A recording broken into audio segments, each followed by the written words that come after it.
Hello and welcome back to PYQpedia. हम लोग revision through previous year question series चला रहे हैं और इसमें हमने प्लान किया था कि 75 वीडियोज़ करेंगे। उसमें जितने भी सब्जेक्ट हैं उसके क्वेश्चन हम लोग एनालिसिस करेंगे। इवन सिविल सर्विसेज प्रीलिम्स के अलावा भी जितनी भी एग्जामिनेशन यूपीएससी कंडक्ट कराती है उन सब के क्वेश्चन हम लोग डिस्कस करने वाले हैं, ठीक है। और अभी जो हम लोग कर रहे हैं इंडियन हिस्ट्री, इससे पहले इंडियन पॉलिटी किए हैं और इंडियन हिस्ट्री में भी एंशिएंट एंड मेडाइवल इंडिया हम लोग कर चुके हैं। सो नाउ हम लोग अभी जो कर रहे हैं वो मॉडर्न हिस्ट्री। मॉडर्न हिस्ट्री में ये पार्ट 4 है, इससे पहले 3 पार्ट हो चुकी है ऑलरेडी और ये 22nd वीडियो है। इसकी पीडीएफ आपको टेलीग्राम चैनल PYQ_Pedia पे मिल जाएगी, ठीक है। So let's start the session. पहला क्वेश्चन है, by a regulation in 1793 the district collector was deprived of his judicial power and made the collecting agent only. इसका क्या कारण था? 1793 में एक रेगुलेशन आई थी। उस रेगुलेशन से डिस्ट्रिक्ट कलेक्टर के पास पहले हुआ करता था जुडिशियल पावर और collecting revenue collecting power also.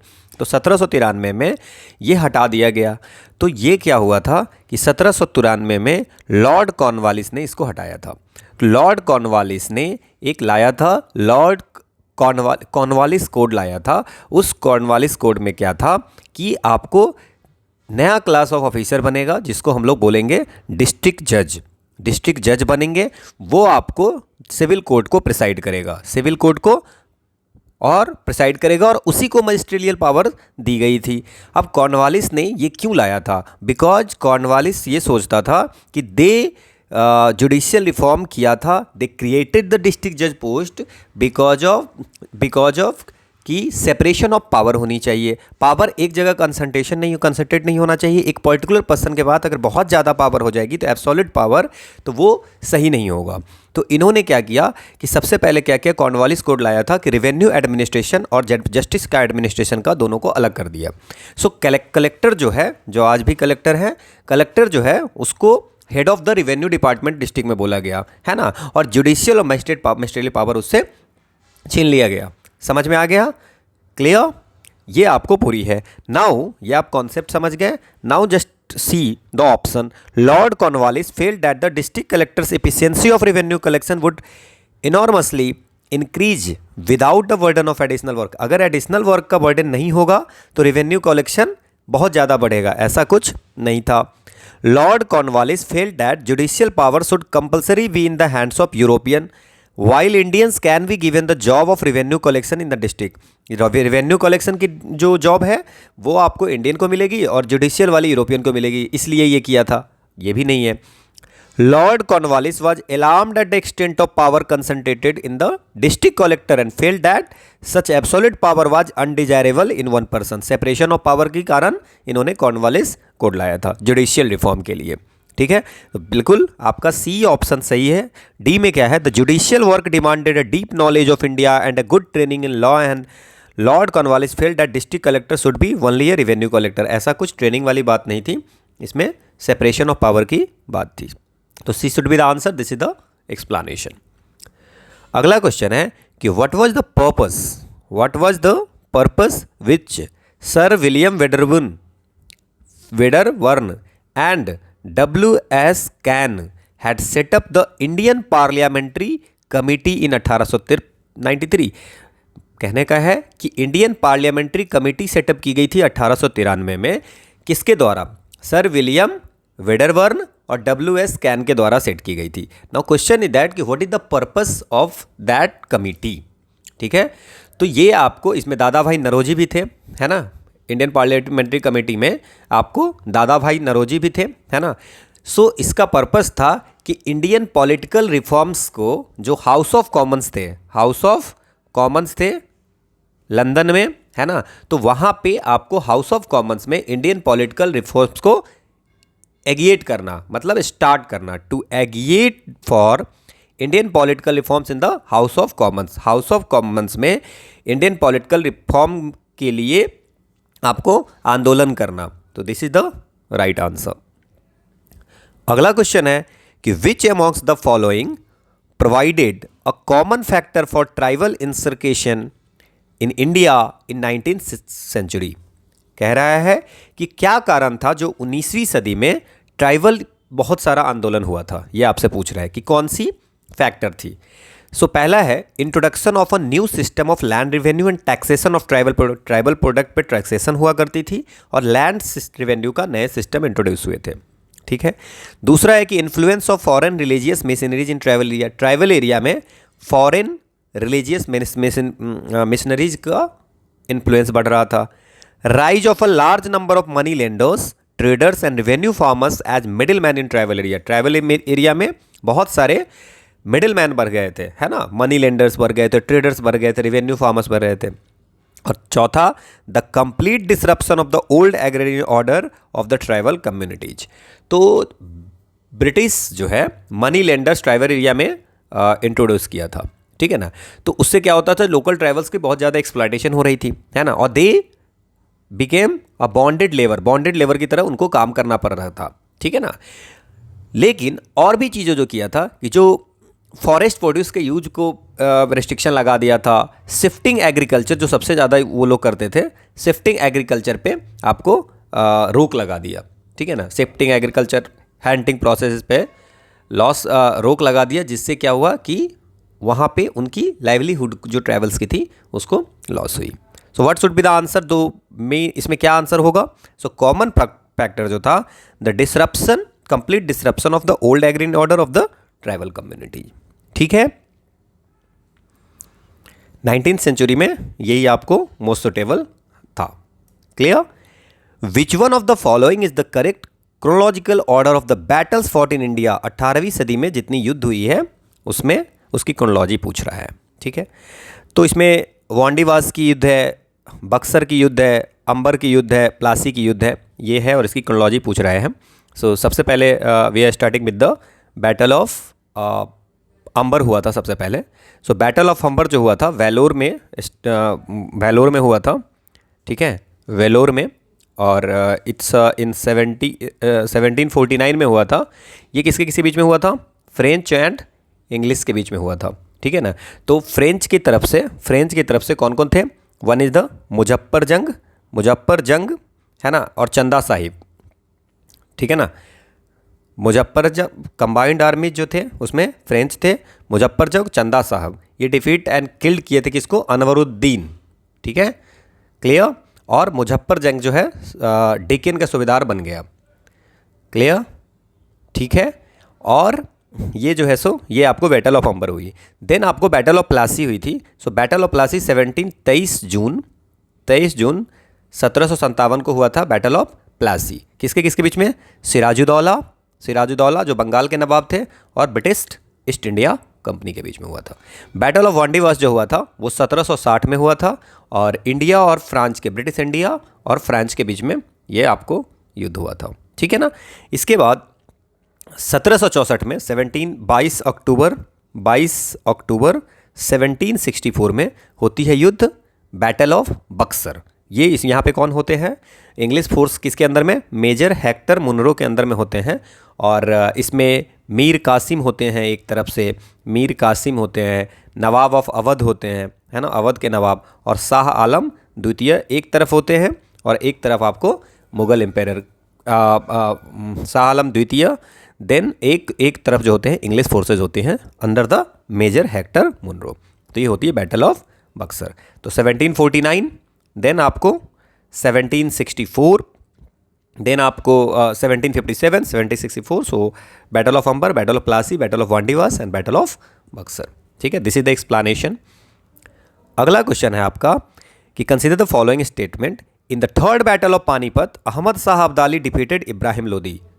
तीसरी जो बैटल होती है पानीपत की, वहाँ पे अहमद शाह अब्दाली जो है इब्राहिम लोदी को डिफीट करते हैं। बिल्कुल गलत है, क्योंकि 1526 में जो फर्स्ट बैटल ऑफ पानीपत होती है वहाँ पे इब्राहिम लोदी डिफीटेड बाय बाबर के द्वारा डिफीट किया जाता है। तो इब्राहिम लोदी थर्ड बैटल में नहीं जाएगा। थर्ड बैटल जो हुई थी पानीपत की वो आपको अहमद शाह अब्दाली ने डिफीट किसको किया था, मराठा को। और ये थर्ड बैटल कब हुई थी, 1761 में, ठीक है।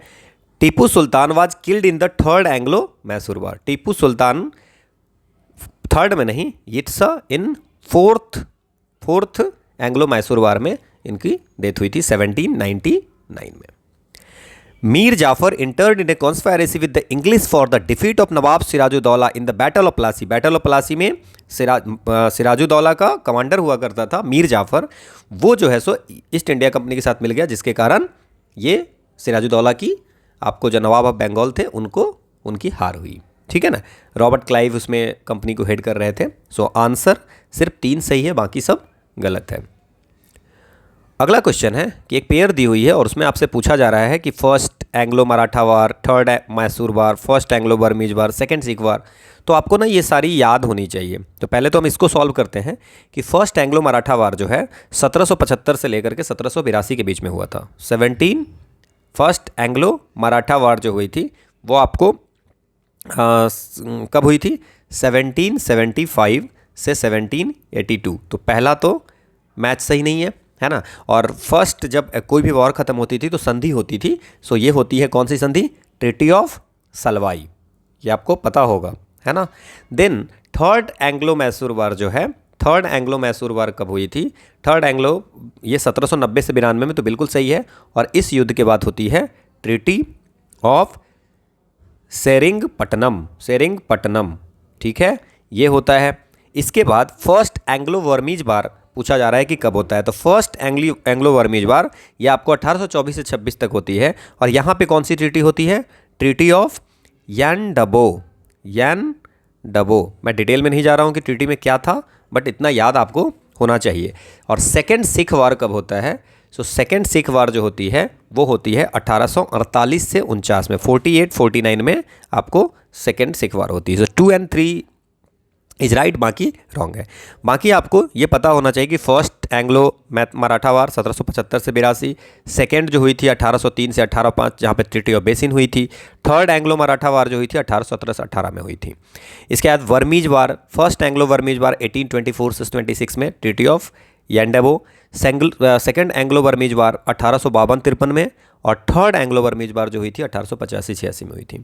सेम अगर सिख वार की बात करें, एंग्लो सिख वार की, तो फर्स्ट एंग्लो सिख वार जो हुई थी 45-46 में हुई थी, ट्रीटी ऑफ लाहौर के साथ ख़त्म हुई थी। सेकेंड एंग्लो वार जो हुआ था वो 1848-49 जहाँ पे पंजाब को एनेक्स कर लिया गया था। ठीक है।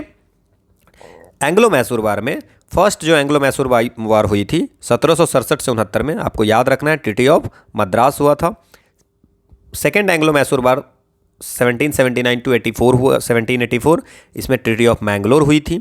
थर्ड एंग्लो मैसूर वार जो हुआ था वहाँ पे ट्रीटी ऑफ सेरिंगपट्टनम 1790 से 92 में। और फोर्थ एंग्लो मैसूर वार जो 1799 में हुआ था, ये मैसूर को कॉन्कर कर दिया गया ब्रिटिश फोर्स के द्वारा। ठीक है। अगला क्वेश्चन है, फिर से सेम क्वेश्चन आ गया आपके पास में कि फर्स्ट एंग्लो वर्मीज वार कब हुआ था? तो ये वर्मी डिफीट किए गए थे, ट्रीटी ऑफ यानडबो हुई थी, है ना, फर्स्ट एंग्लो वर्मीज वार में। So it's a first Anglo Burmese war जो है वो आपको कौन सा हो जाएगा इसमें? It's a 1824-26। सो दो answer is first Anglo Burmese वार, ये हो जाएगा। देन फर्स्ट एंग्लो अफगान वार कब हुई थी? हम लोग अफगान के बारे में पढ़े थे। फर्स्ट एंग्लो अफगान वार जो है, अफगान डिफीट हुआ था 1838 to 43 में है। सो वी कैन डी का 2। ठीक है। और फर्स्ट एंग्लो मराठा वार कब हुई थी? तो फर्स्ट एंग्लो मराठा वार 1782 में, जहां ब्रिटिशर्स डिफीट हुए थे और ट्रीटी ऑफ सलवाई हुई थी। ठीक है। सो दिस इज द। और सेकेंड एंग्लो मैसूर वार कब हुई थी? तो सेकेंड एंग्लो मैसूर वार हैदर अली डाइड किए गए थे और टीपू सुल्तान सक्सीड किए थे, वहां पे ट्रीटी ऑफ मैंगलोर हुई थी। क्लियर, समझ में आ गया? सो इट्स 1775 में, तो C should be the answer. This is the explanation. अगला है कि which one of the following pairs is correctly match? Battle of Buxar किसके किसके बीच में हुई थी?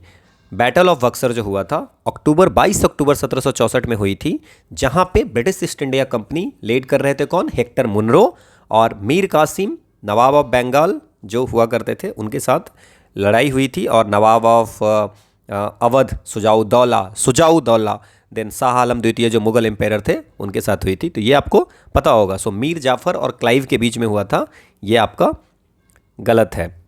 बैटल ऑफ वांडीवास यह पता है, फ्रेंच और ईस्ट इंडिया कंपनी के बीच में हुआ था, तो not going to discuss this. Battle of Chillianwala किसके किसके बीच में हुआ था? ये 1849 में, ये आपको सेकेंड जो एंग्लो सिख वार थी उसके ड्यूरिंग में, सेकेंड एंग्लो सिख वार के समय में ये हुआ था। ये चिलियानवाला जो है वो आपको पंजाब रीजन में हुआ करता था, जो अभी पाकिस्तान में है, मॉडर्न डे में पाकिस्तान पे है, ठीक है ना। ये ब्रिटिश ईस्ट इंडिया कंपनी के साथ ही होती है, ठीक है। तो दोनों अपने आप को कहते हैं कि हम मतलब विक्ट्री हमारी है, क्लियर। तो ये आपको डलहौजी और मराठा के बीच में नहीं हुआ था। और बैटल ऑफ खारदा जो है ये आपको 1795 में हुआ था। और मराठा और निजाम ऑफ हैदराबाद के बीच में हुआ था। बस ये था आपको, बाकी एक्सप्लेनेशन में लिखी हुई है। अगला क्वेश्चन है कि which one of the following is correct about Assam के बारे में इसमें से क्या सही है, ठीक है।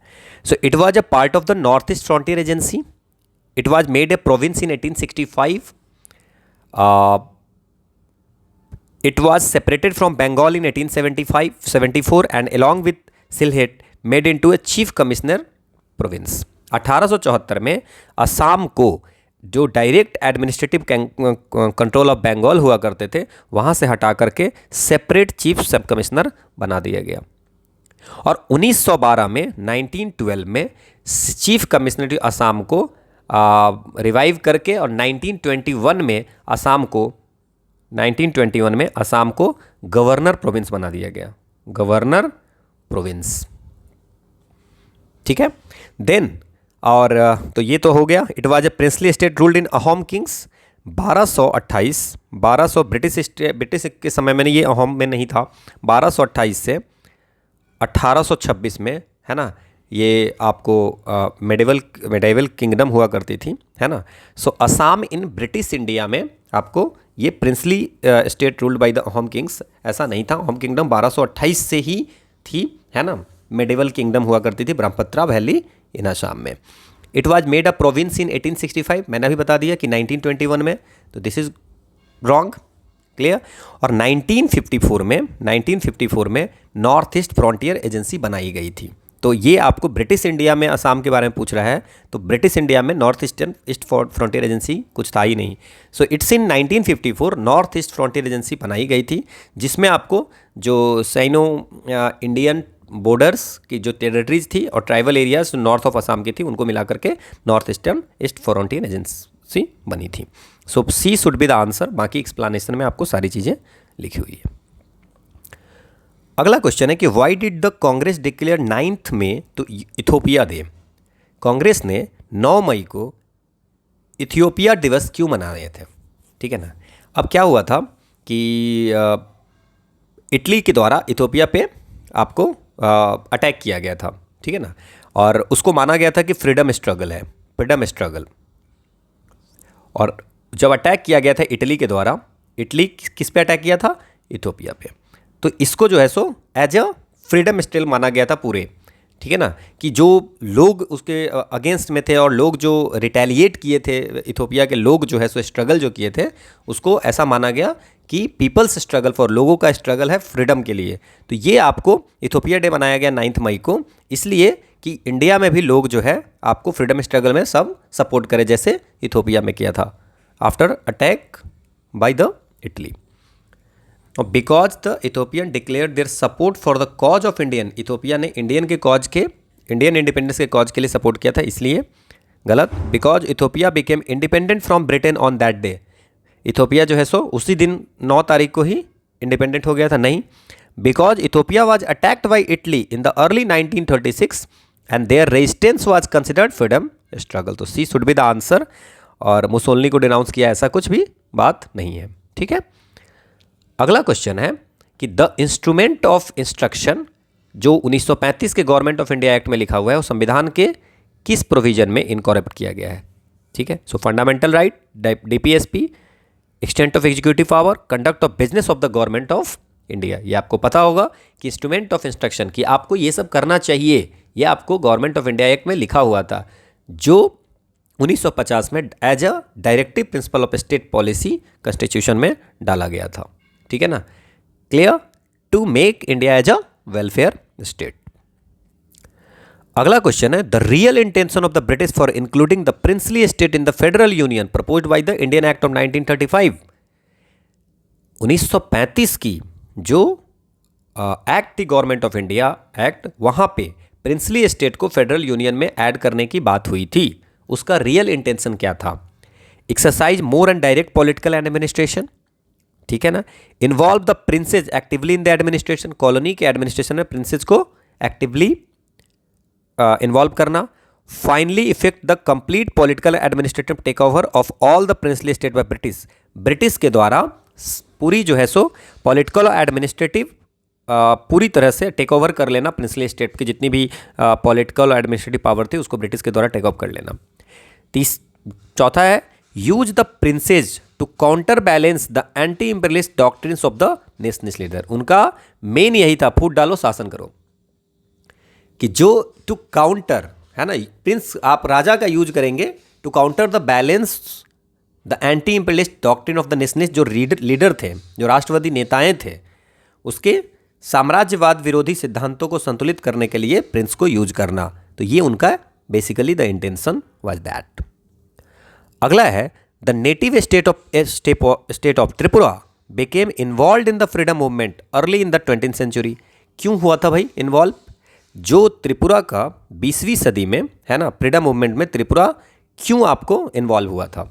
The king of Tripura where always anti British, ठीक है ना। क्योंकि त्रिपुरा का किंग जो है वो ब्रिटिश एंटी ब्रिटिश थे, इसलिए आपको शामिल हो गया। The Bengal revolutionary took shelter in, Bengal के जो रिवॉल्यूशनरीज थे वो शेल्टर त्रिपुरा में लिया, इसलिए वो फ्रीडम मूवमेंट में शामिल हो गया। The tribes of the state were fiercely freedom loving, जो वहाँ की ट्राइब्स थी वो उनको स्वतंत्रता प्रेमी थी, तो ये कुछ ऐसा लग नहीं रहा है। There were already some groups fighting against the kingship and its protector the British. पहले क्या था, त्रिपुरा का जो है, त्रिपुरा जो स्टेट हुआ करता था वो आपको प्रिंसली स्टेट तो हुआ ही करता था, ब्रिटिश राज में वो आपको ब्रिटिश के किंगशिप जो थे उसको थोड़ा सा उसकी सांठगांठ थी, है ना। तो उसमें क्या हुआ कि उसमें वहाँ पे त्रिपुरा में अंदर ही लड़ाई होने लगी थी अगेंस्ट द राजा के अगेंस्ट लड़ाई होने लगी थी और उसके प्रोटेक्टर ब्रिटिश में, तो लास्ट में इनको भी ब्रिटिश के अगेंस्ट में जाना पड़ा। समझ गए? तो ये आपको D should be the answer. अब क्वेश्चन है कि कुछ इंस्टीट्यूशन दी हुई है और पूछा गया इसके फाउंडर कौन है।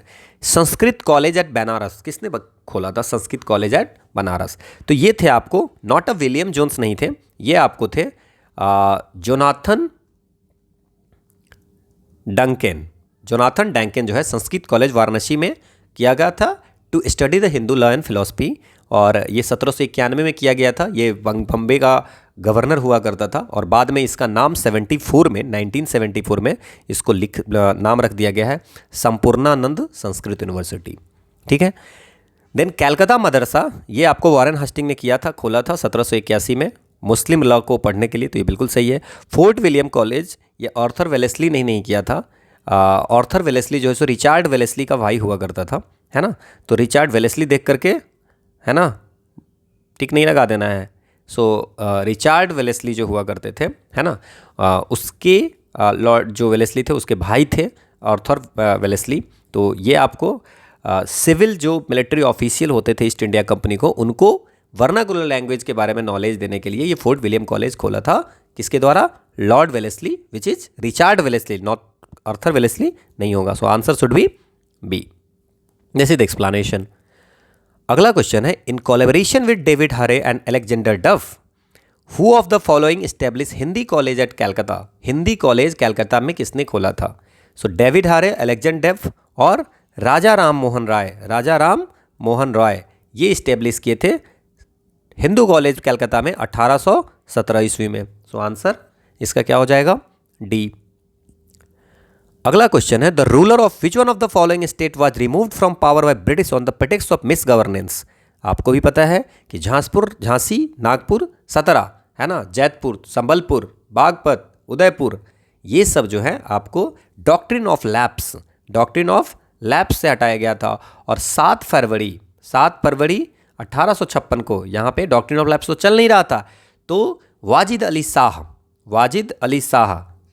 अली शाह को, जो अवध के आपको नवाब हुआ करते थे, अवध के राजा हुआ करते थे, उनको हटा दिया गया। किसके? अवध के मिस गवर्नेंस की, मिसरूल, आप इंटरनल मिसरूल कर रहे हैं, इसलिए आपको हम अपने अंदर मिला रहे हैं। क्लियर? एनेक्स कर रहे हैं। This is the explanation. अगला क्वेश्चन है अगेन कि ब्रिटिश करेक्ट क्रोनोलॉजिकल ऑर्डर, मतलब सबसे पहले किसको एनेक्स किया था, डॉक्ट्रिन ऑफ लैप्स से। तो सबसे पहले जो किया था वो था 1848 में। फिर इसके बाद जयपुर एंड संबलपुर 1849 में।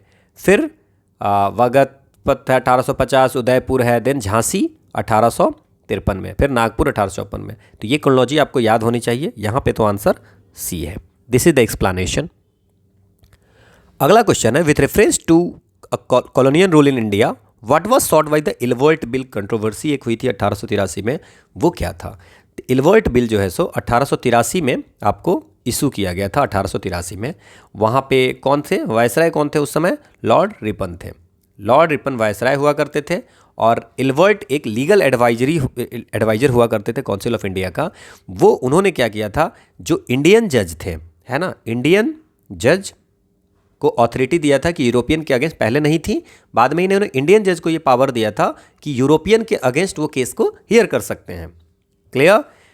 बाद में बहुत हल्ला कंट्रोवर्सी हुई, फिर उसको हटाया गया, है ना। So to bring Indian and European set a par as the criminal jurisdiction of court was concern, मतलब जो पावर यूरोपियन को थी उसको इंडियन को दे दिया गया था। पहले क्या था, यूरोपियन जज ही सुनता था बस यूरोपियन के केस अगेंस्ट केस, ठीक है ना। So A is the answer, this is the explanation.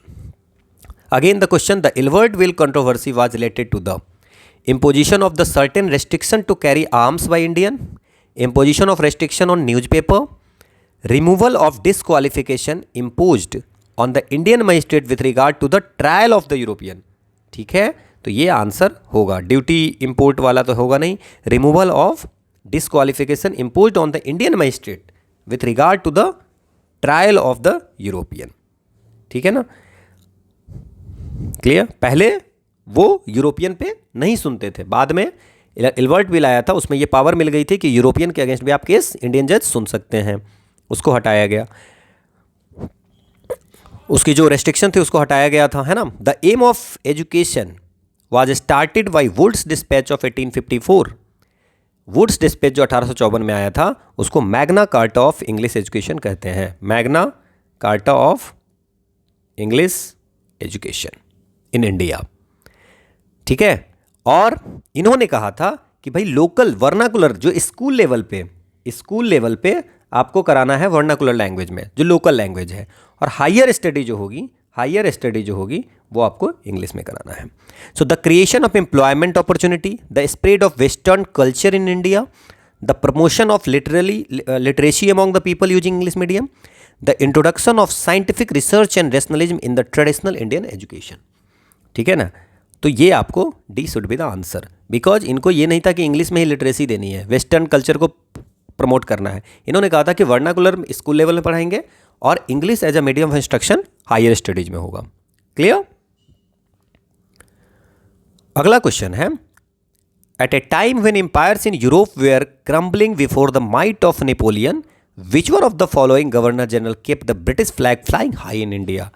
जब कह रहा है कि ऐसा समय था जब नेपोलियन के जो पावर थी उसके सामने पूरा यूरोप की जो जितने भी साम्राज्य थी, पूरी यूरोप की एम्पायर्स थी, वो जो है सो ख़त्म हो रहे थे। उस समय किस गवर्नर जनरल ने भारत में ब्रिटिश फ्लैग को हाई फ्लाई करके रखा था, मतलब कुछ नहीं होने दिया था? ये थे लॉर्ड वेलेस्ली, ये गवर्नर जनरल, ये 1798 में आए थे, उस समय जब British were locked in a life and death struggle with France all over the world, ठीक है।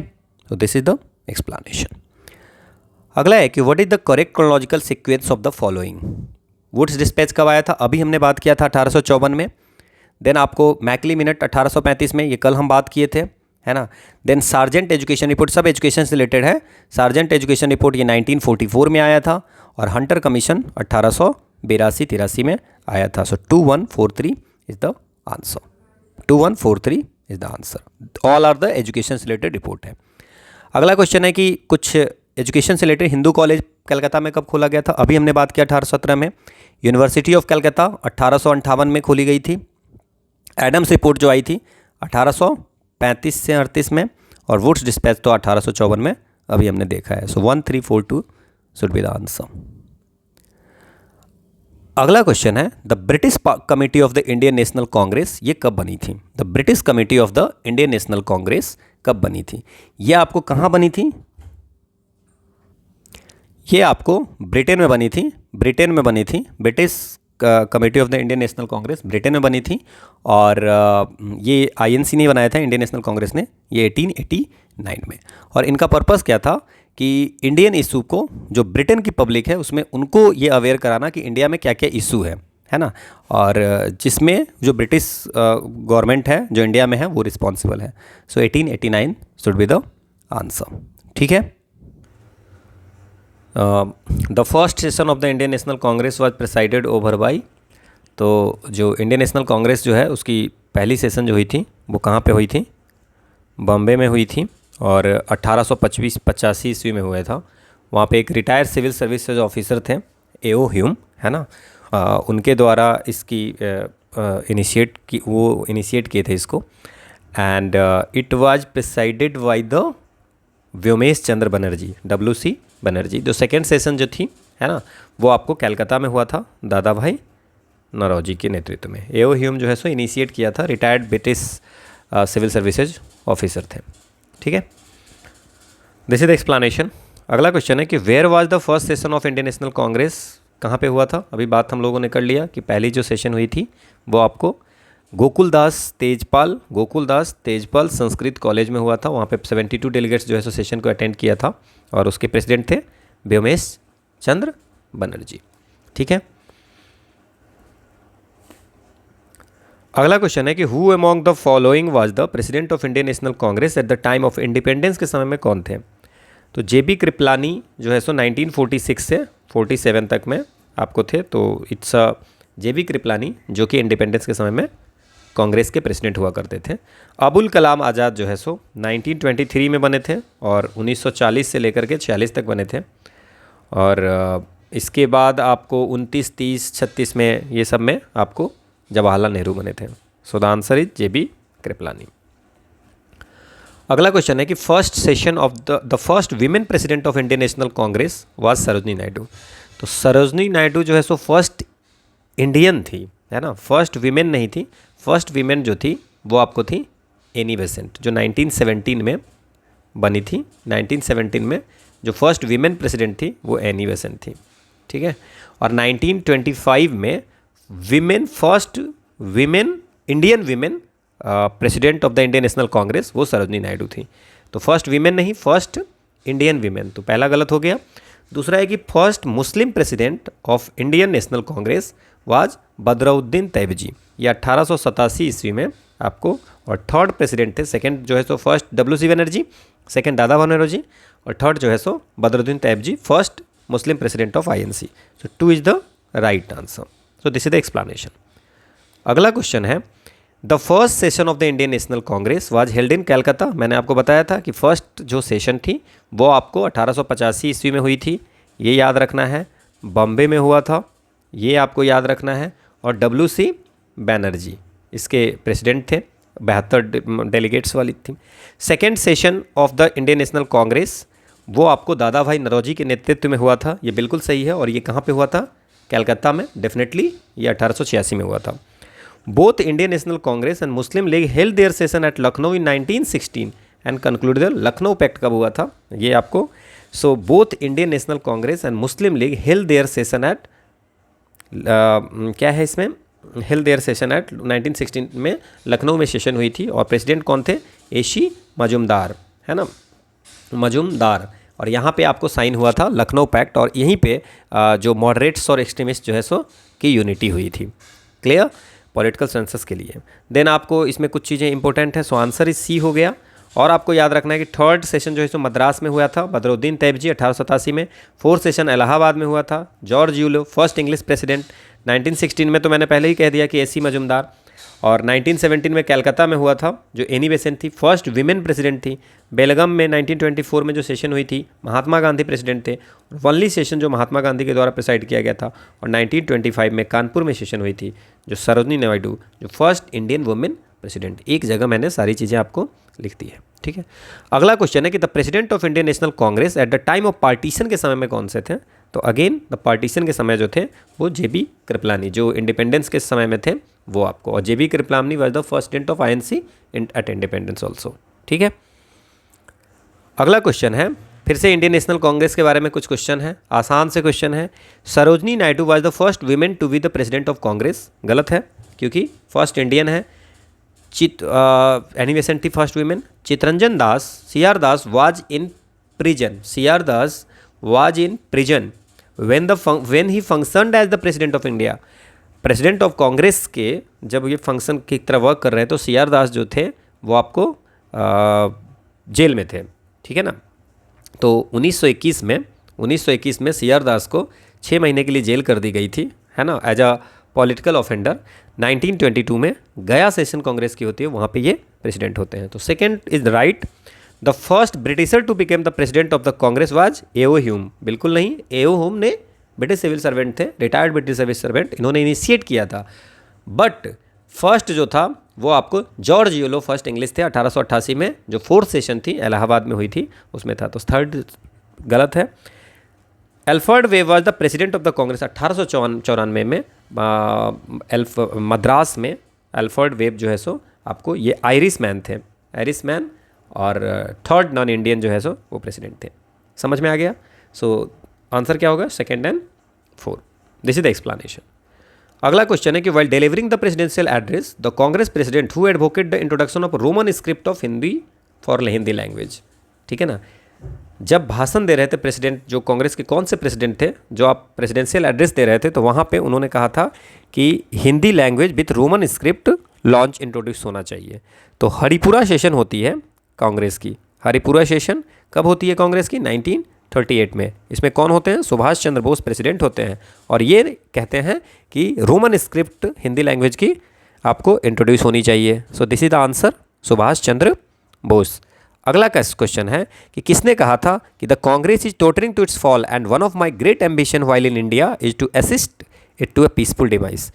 कांग्रेस अपने पतन की ओर जा रही है और भारत में मैं जब तक रहूँगा तब तक मेरी एक इच्छा है कि इसको आराम से शांतिपूर्ण तरीके से इसको ख़त्म करे। ये स्टेटमेंट किसने कहा था, तो ये स्टेटमेंट जो है सो आपको ये किसने कहा था, इट्स अ लॉर्ड कर्जन। इन्होंने लॉर्ड कर्जन ने कहा था। अच्छा, डफरी ने क्या कहा था, कांग्रेस को बोला कि अरे ये बॉडी ऑफ, कि एक छोटा सा पार्ट रखता है ये, बॉडी ऑफ माइक्रोस्कोपिक माइनॉरिटी। ये भी याद आप रखेंगे, माइक्रोस्कोपिक माइनॉरिटी किसने कहा था, इट्स अ डफरिन, है ना। This is the explanation. अगला क्वेश्चन है कि the trade dispute act of 1929 provided for, trade dispute act 1929 क्यों लाया गया था, तो definitely the participation of worker in the management of industry. कभी नहीं चाहेंगे ये 1929 में ब्रिटिशर्स, कभी ये क्यों चाहेंगे। Arbitrary powers to the management to the quell industrial dispute, management के पास ऐसी पावर हो जिससे कि इंडस्ट्रियल डिस्प्यूट को मनमानी करके सॉल्व कर दे, ये भी नहीं होगा। And intervention by the British court in the event of trade dispute होने पे ब्रिटिश कोर्ट इंटरवेंट करेगा, ऐसा भी कुछ नहीं था। ये एक ट्रिब्यूनल की बात किया था कि अगर मान लीजिए कि स्ट्राइक्स वगैरह ना करे, क्योंकि फ्रिक्वेंट स्ट्राइक हो रहे थे, तो इसमें ये लाया गया था कि जो पब्लिक यूटिलिटी सर्विस है वहाँ पे लॉकआउट और स्ट्राइक की जो है सो कम हो, है ना, अनअनाउंस वाला ना हो, जो भी हो तो वो प्लान से हो, तो इसके लिए आया था। अगला क्वेश्चन है, कुछ ट्रेडिशन है कुछ कम्युनिटीज़ हैं, तो इसमें जो ट्रेडिशन है क्या है, चलिहा साहिब फेस्टिवल। चलिहा साहिब फेस्टिवल ये क्या है, तो ये 40 नाम से क्लियर है, चलिहा 40 दिन की फेस्टिवल है। ये आपको सिंधी हिंदू के द्वारा सेलिब्रेट किए जाते हैं, सिंधी हिंदू के द्वारा, हिंदू कम्युनिटी के द्वारा सेलिब्रेट किए जाते हैं। And it is dedicated to a water deity, जो लॉर्ड झूलेलाल को समर्पित है ये, है ना, जिसको माना जाता है सिंधी पीपल जिसको इष्ट देव मानते हैं, प्रेफर्ड डीटी, उनकी इष्ट देव जो है वो है आपको लॉर्ड झूलेलाल, और उसके लिए 40 दिन की फेस्टिवल सेलिब्रेट की जाती है, वो है चालीहा साहिब फेस्टिवल। देन नंदराज जट यात्रा जो है वो आपको नंदा देवी से फेस्टिवल है, ये उत्तराखंड से है, ना कि गोंड उत्तराखंड में कहाँ से आएगा, और ये हर 12 साल पे एक बार होता है, ठीक है। एंड वारी वरकारी जो है ये आपको, वरकारी एक सेक्ट है, और वारी जो है पिलग्रिमेज फॉर द वरकारी सेक्ट, है ना, वरकारी सेक्ट वाले जहाँ जाते हैं, सेक्ट था वारी वरकारी। ये आपको बिठोविया महाराष्ट्र का है, वरकारी आपने पता होगा आपको, और संथाल तो आपको झारखंड की जगह पे है ना। सो ये दोनों गलत हो गया, सो 1 ओनली इज द आंसर। अगला क्वेश्चन है, who among the following initiative the Bhoodan movement को किसने स्टार्ट किया था? सो भूदान मूवमेंट जो होगा वो आपको ग्रामदान एंड भूदान जो विनोबा भावे ने स्टार्ट किया था। ही सेड कि there is need of blood rich revolution. तो भूदान और ग्रामदान इन्होंने स्टार्ट किया था। वहाँ पे क्या करते थे, जो लैंड ओनर्स हुआ करते थे वो आपको कुछ लैंड के पार्ट जो है सो लैंडलेस लेबर को दे दिया करते थे, भू का दान। ठीक है, तो ये आपको विनोबा भावे ने स्टार्ट किया था। ठीक है, अगला क्वेश्चन है कि इसमें कुछ इवेंट्स दी हुई है, उसमें आप बताइए। तो फर्स्ट बैटल ऑफ पानीपत जो होती है वो आपको 21 अप्रैल 1526 को होती है। और पानीपत जगह है, वहाँ पे बाबर और लोधी डायनेस्टी के बीच में होती है, इब्राहिम लोधी के बीच में बाबर वोन करता है। सो ये 1526। देन आपको वर्ल्ड वार 1 जो होता है वो 1914 से 18 तक 1914 से 1918 तक होता है। एग्जैक्ट डेट आपको अगर पता करना हो तो इट्स 28 जुलाई टू 1914। ठीक है, तो यहाँ पे होता है। अब वर्ल्ड वार 1 जो होता है उसमें जो फॉर्ट होती है वो 2 चीज़ होती है। One is the allied power होती है उसमें, और एक होता है आपको सेंट्रल पावर। ठीक है, तो सेंट्रल पावर अब आपसे कभी पूछेगा कि इंडिया मतलब किस तरफ से था, तो एलाइड पावर में जो मेंबर्स थे वो कौन कौन थे?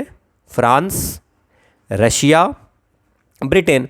ठीक है ना, और यूनाइटेड स्टेट जो है वो बाद में 1917 के बाद यूएस भी इसमें आ गया था। तो फ्रांस, रशिया, ब्रिटेन, यूएस, और ब्रिटेन जिधर था उधर ही इंडिया रहा होगा। सो India in the side of the allied power. और सेंट्रल पावर जो हुआ करते थे उसमें थे Germany, Austria, Hungary, Ottoman empire, है ना, और बुल्गारिया। ठीक है ना, ये सब जो है सो सेंट्रल पावर में हुआ करते थे। तो ये आपको 1914 से 1918 में हो गया।